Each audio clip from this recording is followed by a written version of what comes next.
Bonjour à tous, avec l'aide de Dieu, nous allons étudier le cours numéro 330 dans le Rambam Sefer Mitzvot. Commandement négatif numéro 318. Il est interdit de maudire son père ou sa mère. L'interdiction n'est pas dit clairement dans la Torah, mais la punition est dit clairement dans la Torah. C'est-à-dire, la punition, elle est « Mekalel aviv ve'imo mot yumat ». Celui qui maudit son père ou sa mère sera mis à mort. Comment il va être mis à mort? En le lapidant. Et même s'il a maudit un de ses parents après que le parent est mort, quand même, il sera lapidé s'il a fait ça intentionnellement. Donc ça, c'est la punition. Mais l'interdiction n'a pas été dit clairement dans la Torah. La Torah ne dit pas « Lotekal la vira », tu ne vas pas maudire ton père. Mais, d'où on apprend que c'est interdit, vu que la Torah a déjà interdit de maudire n'importe quel juif. Eh bien, le père aussi fait partie de n'importe quel juif. Donc, l'interdiction de maudire le père, elle se trouve déjà dans la Torah. Mais la punition donc, est plus stricte quand c'est le père, c'est que la personne, elle est lapidée. Voici ce que le Mechilta nous dit. Mais kalel aviv imo mot yumat, celui qui maudit son père et sa mère, ou sa mère sera mis à mort. On apprend de là uniquement la punition, le châtiment, mot yumat, il sera mis à mort. Mais l'avertissement, où est-ce que la Torah dit que c'est interdit? La réponse, elle est, le Mechilta nous dit, il y a écrit Elokim lotekalel, qu'un juge tu ne vas pas maudire. Alors si ton père il est juge, eh bien, tu n'as pas le droit de maudire. Si ton père c'est un nasi, c'est un chef du peuple juif, tu as aussi un verset qui interdit de maudire un nasi. Et si ton père c'est un homme simple, eh bien, la Torah dit Lotekal el cheresh, tu ne vas pas maudire un sourd. On a déjà appris dans le passé, dans le Rambam, dans Sefer Mitzvot, que le Rambam m'a expliqué que Lotekal el cheresh, ne pas maudire un sourd, ça veut dire ne pas maudire n'importe quel juif. En tous les cas, donc, en deux mots, ce que le Rambam veut nous dire ici, c'est, en nous ramenant le Mechilta, ce que le Mechilta veut nous dire, c'est que maudire son père, ça fait partie de maudire un juif. Maintenant, tu apprends de ça un binyan av. Binyan av, littéralement, c'est une construction père. Ça veut dire c'est une construction qui a un père, qui est une règle générale. Pour tout le reste, tu apprends de ces trois-là. Donc, du juge, du chef du peuple juif et d'un juif simple. C'est quoi? Ces trois-là font partie de ton peuple, font partie du peuple juif, et tu n'as pas le droit de les maudire. Donc, le Michil t'a dit, ton père aussi qui fait partie du peuple, tu n'as pas le droit de le maudire. Le Rambam maintenant ramène le Sifra. Il y a écrit un homme qui va maudire son père ou sa mère, etc., sera mis à mort. Et le Sifra nous dit, ok, on voit la punition ici, mais où est l'avertissement, l'interdiction? On ne l'a pas entendu. Et le Sifra répond, le verset dit, Elokim lotekalel, le juge, tu ne vas pas maudire. Alors, le Rambam nous dit que le Sifra veut dire exactement, c'est le même langage que le Mechilta. Les lois de ce commandement ont été expliquées dans le 7e chapitre du traité Sanhedrin. Commandement négatif numéro 319. Il est interdit de frapper son père et sa mère.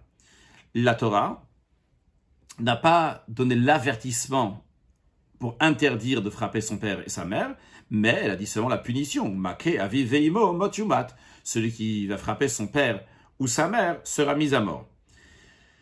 D'où on apprend que c'est interdit. Le Rav nous dit, on apprend de la même manière, dans le même esprit de ce qu'on vient d'apprendre à l'instant, de l'interdiction de maudire son père. C'est-à-dire, on a déjà appris qu'il est interdit de frapper n'importe quel juif. Quand on dit n'importe quel juif, ça inclut aussi le père. Voici le langage de Mechilta. Il y a écrit, Make aviv ve'imo, etc., celui qui frappe son père ou sa mère sera mis à mort. On apprend de là la punition, mais l'avertissement, on ne l'a pas entendu. Alors le Mechilta répond, le fait, il y a écrit, à propos de quelqu'un qui reçoit 39 coups de bastonnade, qu'il va recevoir 39 coups de bastonnade et pas plus, c'est interdit de lui donner un coup de plus, comme écrit Arbaïnia Kenu Loyosif, il ne va pas rajouter. Alors, à plus forte raison, si déjà quelqu'un que la Torah dit qu'il faut lui donner des coups, et pourtant on n'a pas le droit de rajouter un coup, donc on n'a pas le droit de lui donner un coup juste comme ça ordinaire, alors celui qui a une mitzvah de ne pas le frapper, c'est sûr et certain qu'il y a un avertissement de ne pas le frapper. Donc on apprend aussi pour le père que c'est interdit de le frapper. Jusqu'à la punition de celui qui frappe le père, c'est une punition donc, qui est grave, qui est la mise à mort. Celui qui transgresse là, celui qui frappe son père ou sa mère intentionnellement et qui a fait sortir du sang de son père ou sa mère en les frappant, eh bien il est coupable de strangulation. Les lois de ce commandement sont expliquées à la fin du traité Sanhedrin. Commandement positif numéro 310. L'ordre qui nous était enjoint de respecter son père et sa mère, c'est ce que Dieu dit, Kabed et avicha vetimecha, respecte, honore ton père et ta mère. Les lois de ce commandement sont expliquées dans plusieurs endroits dans le Talmud, la majorité dans le traité Kiddushin. Voici le langage du Sifra. C'est quoi le kavod? En quoi consiste respecter, honorer ses parents? C'est donner à manger, donner à boire, les vêtir, les couvrir, les faire rentrer, les faire sortir. Commandement positif numéro 211. L'ordre qui nous a été enjoint de craindre le père et la mère. On va les considérer un niveau de crainte, comme si quelqu'un qu'on craint qui va nous punir, comme le roi, et on va se comporter envers eux comme quelqu'un qu'on les craint et qu'on a peur qu'on leur fait quelque chose qui ne correspond pas envers eux. Et c'est ce que Dieu dit, Ish imo ve'aviv tirao, chaque homme, chacun, son père et sa mère, vous allez craindre. Voici le langage du Sifra. Ezeo mora, c'est quoi la crainte? En quoi consiste la crainte du père et la mère? Il ne doit pas s'asseoir à sa place, il ne doit pas parler à sa place, il ne doit pas contredire ses paroles.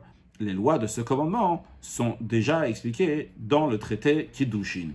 C'est expliqué dans plusieurs endroits que la raison pourquoi on respecte le père et la mère, et ça fait partie des 10 commandements, dans les 10 commandements même, les 5 premiers commandements qui sont liés, ben Adam la makom, entre l'homme et Dieu, c'est parce que nos parents nous ont amenés au monde, et la manière qu'ils nous ont amenés au monde, c'était en étant associés avec Dieu. Il y a le père et la mère, il y a aussi un troisième associé qui est Dieu. Dieu est associé aussi aux parents. Donc lorsqu'on respecte les parents, bien par cela, on respecte aussi Dieu.